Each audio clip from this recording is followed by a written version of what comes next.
This video is sponsored by Frank Ocean's Blonde album. Yeah, we're that cool. Hey kittens, how's it going? This is Meanwhile on the other stage, back in the game with a brand new album review for you. 2016 is fucking weird. And speaking about music, there are some questionable debuts and comebacks, but there are also some really great releases, thanks God. This time we decided to talk about this quite small indie release from not so quite small artist, from some of the most popular psychedelic bands on the scene right now. GUM is a pseudonym for Tame Impala and Pond's member, a multi-instrumentalist singer-songwriter Jay Watson's solo material. Under the GUM name, Jay already has quite a few releases out there, and recently he announced this brand new album called Flash in the Pan. Now it's out and we can finally discuss it with you. First things first, I want to disagree on the title here, Flash in the Pan. As far as I understand this idiom, because this album isn't exactly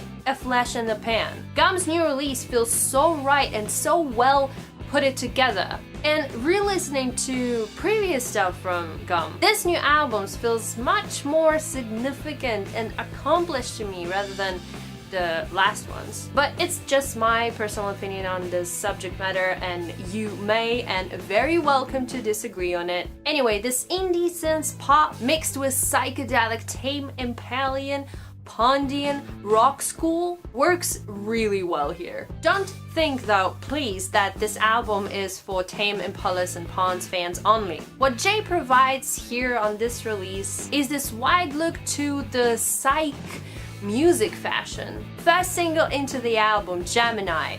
Thanks for speaking on the Gemini matter. As the fellow Gemini, I appreciate the work. And already I hear very strong Mark DeMarco influence.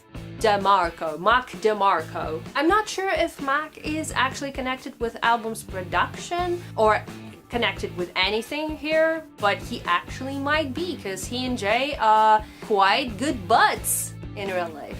It's that polished lo-fi-ness and easy at heart attitude with a little bit of light sadness to it. That's Mac DeMarco on this release. There's a bunch of tracks actually in this release where I somewhat hear DeMarco's music demeanor humming up out of nowhere and making the track very special. Besides GEMINI, look up Honey Don't Cry or the closer track Distorted Star. You might catch same vibes as I did. Lo-finess here feels still quite different, like someone found an old 80s cassette and revamped it with psychedelic pop rock and within the genre, band's best styles. If you're gonna love Again track, for me, a lot of the times, it sounds like a cool underwater party in a lost city filled with neon lights. Vocally, sometimes I get this strong Def Hines impressions, and I love Blood Orange, so it's a good point. And I love the more simple samples here on the track and the most beautiful Daft Punk reminiscent bridge ever. Deep RAZZ, holy shit, my most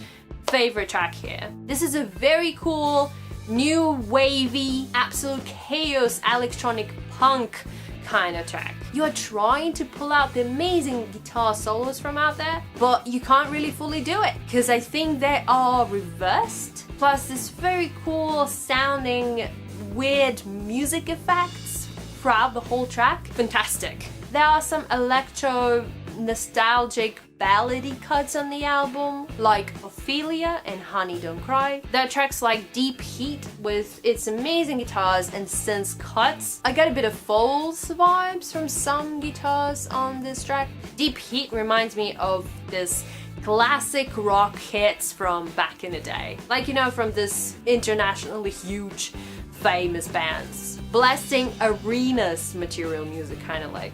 Rare's track brings the eerier side of music, which like MGMT do. It's like if MGMT decided to go too psychotic on their next release. By the way, I do hope that they actually will do that, and I hope that there will be a next release. Overall, Rare's track is very cute. Don't Let Time Get You Down is my another favorite on this album. It sounds super funky, super danceable, It has some of the most colorful production I've heard from Jay's music ever, plus some strong 80s party vibes and this get you down sing-along ability. So good, goddamn. Even the transition tracks on this album sounds very right at its place. I love Flash in Japan, the penultimate one, and the intro title one. It gives the album a good structure. It's as full and detailed as it should be. It's a great soundtrack for chill, midnight, friends only, psyche Australian party. I believe that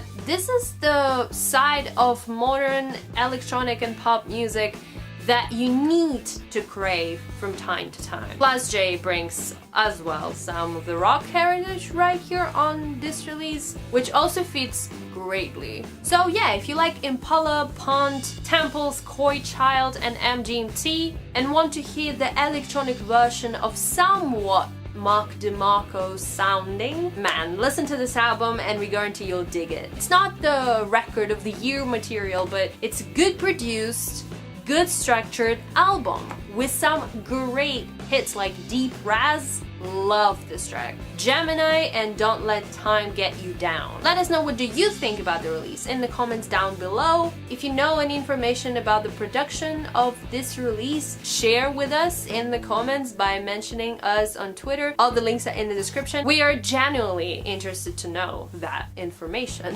Don't forget to like and to share this video with your friends. Also don't forget to subscribe to our channel for more album reviews and more music related videos. Let's make 2016 great again. We still do have 2 months, a little bit less than 2 months, but we still do have them, guys. Let's do something about it. Let's make it happen. And for now, peace off.